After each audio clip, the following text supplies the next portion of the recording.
guys, welcome back to the channel. Today we are talking about Bitcoin for retirees, and we're going to talk about a few things in this video. We're going to talk about why you should consider Bitcoin, where to buy it, and how to buy it. And we need to start off by saying we are not financial advisors, nor are we Bitcoin experts. And anyone telling you that they know what is going to happen with Bitcoin 100% is not trustworthy, because nobody knows. It's very volatile, could do a lot of different things, so don't trust anyone that is saying they know exactly what is going to happen with Bitcoin.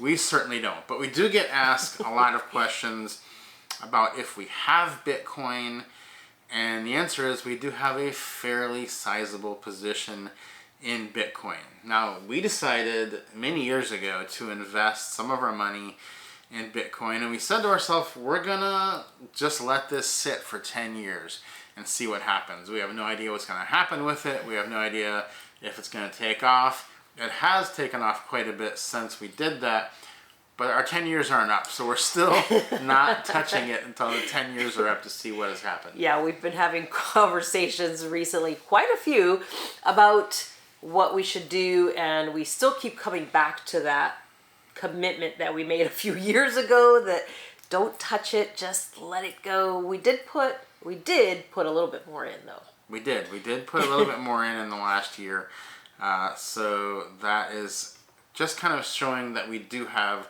some confidence in that.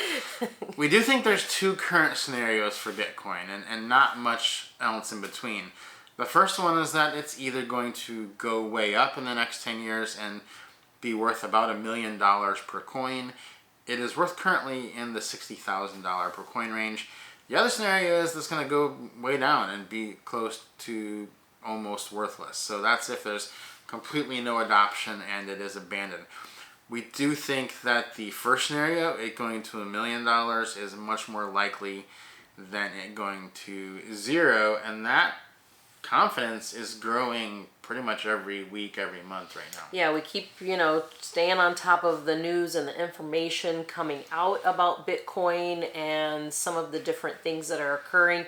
And that is actually one of the reasons why we decided to put more in, because our confidence level went up. So we thought we better get a better, positioning here for this before, it kind of goes really big. And one of the reasons that our confidence went up, the biggest reason for most people, is that it was approved as an ETF, which means you can now buy Bitcoin basically as easily as buying a stock. So we're going to talk about that in a minute here, how you can easily buy Bitcoin. But the reasons that we like it is that it is a store of value, and B, it is a currency hedge for people around the world who get paid in their currency and then their currency devalues as quickly as they can put it in the bank. We think there's going to be widespread adoption by people around the world for Bitcoin once they realize, hey, my money is losing value because of inflation, but Bitcoin is not losing value. And another reason that we're interested in Bitcoin, that we got interested in the first place, was for many years when we were younger, we always thought to ourselves, we kind of lamented what would it have been like to be around at the beginning of one of these great wealth building eras for multi-generational families. I'm talking about the gold rush, or when the US first started and it was basically a land grab. Maybe you don't know this, but in 1862 there was a Homestead Act by Congress, and they basically said anybody that wanted it could take 160 free acres of land. That's how they divided up the United States land. And we've always thought to ourselves, it would have been great if we were there for that, but that was all gone 200 years ago. So we missed that opportunity. Nobody in our families got that opportunity. But what if this is another opportunity just like those? Yeah, and I think that's what makes this all so interesting, and one of the reasons why we kind of started looking at it initially was not just all the hype about it, but just kind of peeking a little bit behind the curtain about, the Bitcoin itself. And it really did kind of make us think about the fact that this could be one of those moments, one of those things that changes, wealth, generational wealth in families. Yeah, now Bitcoin is limited to 21 million coins. There will never be any more than 21 million Bitcoins. And so similar to land, which is limited to the amount of land that there is, there cannot be more. And that's what makes land values go up. That's what makes Bitcoin go up. Unlike dollars or currency of countries, which when they get into trouble, they can just print more money. That's what makes your dollar, your currency, go down. So there is a scarcity associated with Bitcoin that cannot be inflated, and that's why you've seen it go up over the years, and why it will probably, we think, continue to go up. The other thing that Bitcoin has going is that right now is that because of this new ETF that's been approved, we think financial advisors are going to increasingly get on board with it. And once everyone has a position in Bitcoin, it's going to be, the easy money will be gone. That'll be like everyone's claimed all the land and now you have to buy it from somebody. So financial advisors at their core really just don't want to be wrong about things and have people come back and say, well, why didn't you tell me about Bitcoin? Why didn't you have me invest in Bitcoin? So we think what we're going to see is that advisors are going to be telling people to put 1 to 2% of their net worth into Bitcoin. In fact, we're already starting to see that. If you look at some of the advisors out there, they're already starting to say that, because they don't want to be that advisor that missed the boat, that said, no, don't invest in it at all, and then it's gone up. Because so far, any advisor that has said that has been wrong, because it's gone up dramatically over the last 10 years.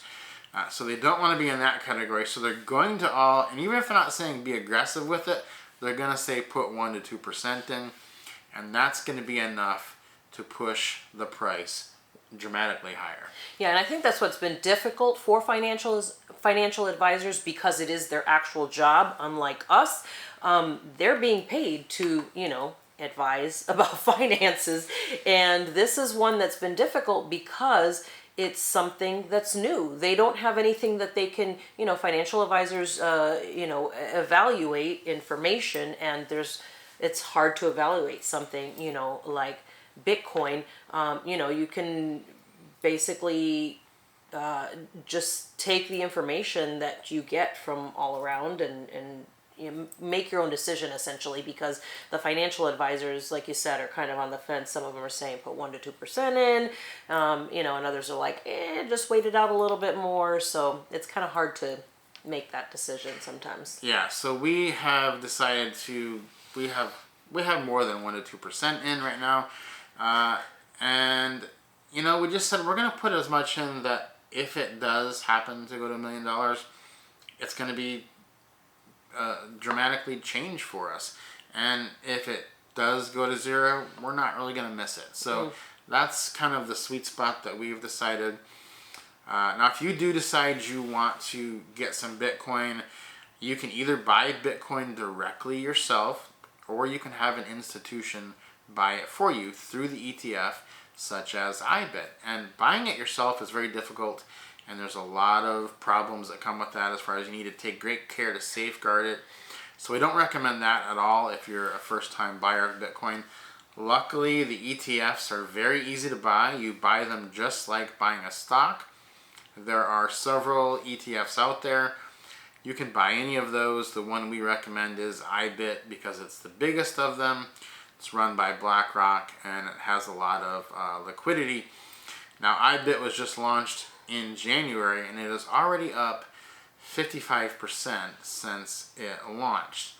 Now, here's the thing though. Most of the traditional larger brokerage firms, such as the one we talk about having on this channel, we have 2 brokerage accounts. We have one with our traditional bank broker that we've had for 20 some years, and then we have one with WeBull, which we've had for about 5 years, and they're kind of a new online app-based brokerage. Most of the traditional older ones won't still let you buy these ETFs, iBit.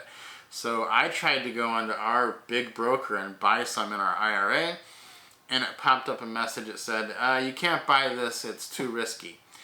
we haven't approved this yet. And I thought, well, thank you, traditional brokerage, for saving me from that 55% gain I could have had since January. So luckily we don't just have that brokerage.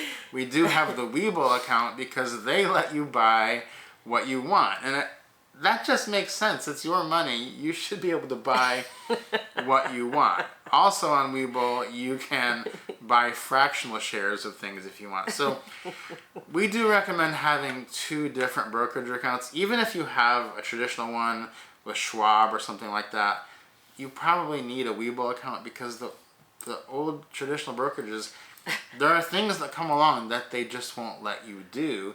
And if you want to have access to that, you need one of these new online app-based brokerages as well. Yeah, and here's what's cool about WeBull, which we do have a link for it down in the description.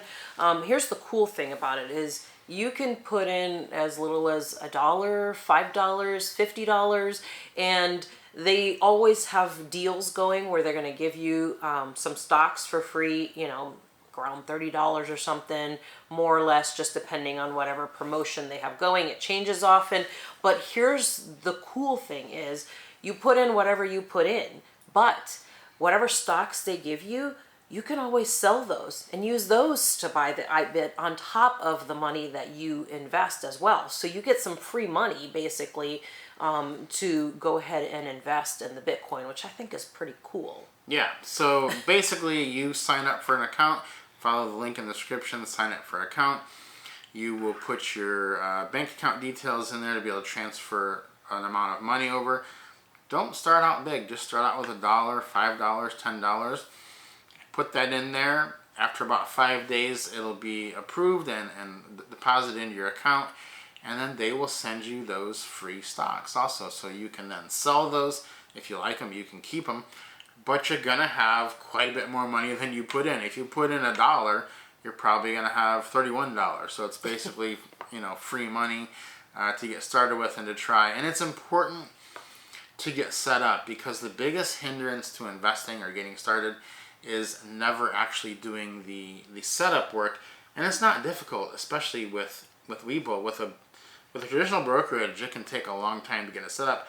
I think you can do WeBull in about 30 minutes over the weekend, right? Yeah, pretty much. You just have to do, some verifications and things like that just to make sure that they're dealing with an actual human.